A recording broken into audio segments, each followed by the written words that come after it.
everyone, Flash Anime bringing my 12 Days of Anime, Day 11, some of my favorite characters of the season. And this is pretty long, but yeah, I try to go through most of it pretty quickly. First is Kate from Zvezda. Again, she's this little kid that just wants to take over the world, if you've ever seen the series, and Flash was an interesting character. Even though she is technically a kid, they do play on that once in a while. They don't forget that she is still a little kid. And she has some funny moments in the series, like one episode where she's trying to ban smoking in all areas of the city. It's pretty funny. And maybe her first meeting of the main kid, yeah, she's just on a ball of energy that catches you off guard a little bit. And speaking of ball of energy, Mashiro from Engaged to Identify was kind of the same as Kate. Both characters are kind of somewhat mature when they want to be, but also very childish at times. And Mashiro, if you've seen the series, you kind of know what she's like. She's very bossy. She's almost the center of attention, I would say, in most episodes. And yeah, she's a fun character and just very strange. When you first meet her, you didn't think much about her until you get her around, like maybe sweets or something. She just goes a little crazy, and I kind of like that with her. Next would be Akari from Captain Earth, the token hacker character. She didn't pilot no robot, no mech, didn't do anything, but she had some cool moments in the series, like when she had to stand up to these planetary gears when they threatened her. She didn't really care, and she told them that she could, easily hack something and send these, nuke the whole city, which she could have done. But yeah, so just some cool moments. Next would be Akane from Kanajo Got Flag, which I think a lot of people did not watch at all. But she's basically a rich girl who didn't have very many friends, but when she goes to school, she starts finding friends, and she's also a hyper character. I mean, I think I tend to lean more towards the hyper characters that kind of stand out and in your face, and just, interesting characters like that. Next to be Sakura Chio from, Gekkan Shoujo, which she's kind of the same as, most of the characters on the list, kind of in your face, kind of hyperactive. But Sakura's kind of more, she tries to be quiet, but she wants the main guy to notice her, so she kind of has to stand out a little bit more. But I just like her design, and I think, having the voice compared with that also helps, because she just sounds really cute when you hear her on screen. And Hana from Hana Yaramasa was another one of those girls that was just a weird character that I tend to like, because again, this is very hyper and in your face, and Hana was quite the character like that. She was always that way.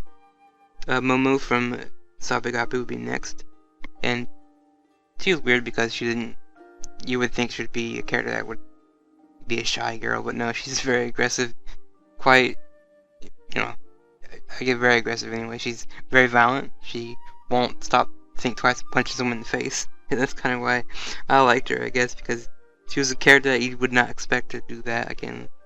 And yeah, she's very greedy, so if she gets something out of like money or something, or fame, she will do whatever it takes to do it, and that is very different from any character I've seen in most shows like that. Next to be Sensei from Denki Gai, which again, she's in the show where they sell manga at the shop, and she's a manga artist, and she goes through a lot of problems in the series that I guess she's very scatterbrained and easily distracted easily, and yeah, and she cries a lot. She's very emotional. I'd say she's probably the most emotional out of that entire cast of characters. So, and she lacks girl power, which one of the girls, I forgot her name, they always kind of rag on her for that, for not having any girl power, and that just always made me laugh when we see her Sensei kind of freak out or get upset over it, because if it's not nice to make fun of her for that, but still, it's like something it's a gag for her, I guess. Next would be Diane from Natsuno no Taizai, which again is still technically airing, but Diane's an interesting character.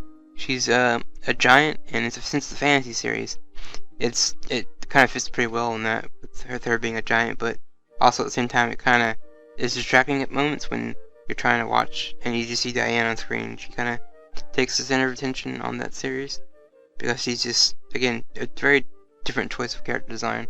Even though these latest episodes are around 9, 10, 11, 12, she's down to the human size, so it's kind of interesting seeing that. But yeah, Diane just I don't know, something about her just keeps me watching. I'm just curious about her. See what happens to her next. I'm gonna skip this one because I'm gonna talk more about her in a little bit later. Hadako from Inu Battle, and she's kind of a shy character, I would say, a little bit, but not really. She does stand out, I guess, more than the other girls because she's very outspoken and she doesn't, hold back. Especially in, I think, episode, I want to say 9 or 10, when she has this big freak out moment, and she's just, I guess her actor has to scream a lot. So to me, that's kind of amazing seeing her stand out like that and step up and to kind of show what she's really talking about. And next will be Tama from Woodcross. And I think season 1 Tama was better than season 2 Tama. Season 1 was more hyper, cute and lovable.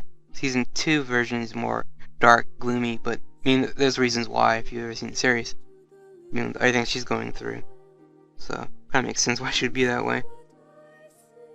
And Togo from Yuki Yuna.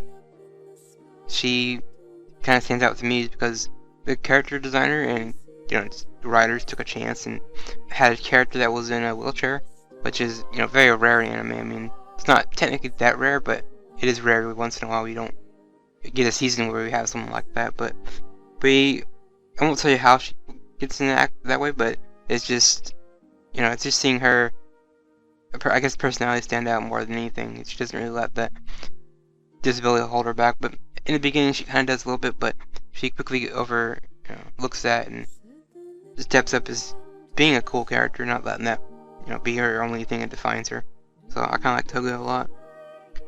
For me, the winner would be Sakura from Gekon, but I like her a lot, but I would probably throw Togo in there as well from Yuki Yuna, but as second. But if I choose number 1, yeah, obviously it's gonna be Sakura because she was just, again, a cute character design, cute voice, the way she would act around the main guy was always fun to watch. And I don't know, maybe since she was so short, maybe that has something to do with it too, because I do like short characters for some reason, no reason, I don't know why, I just do.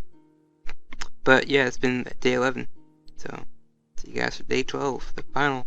Oh no.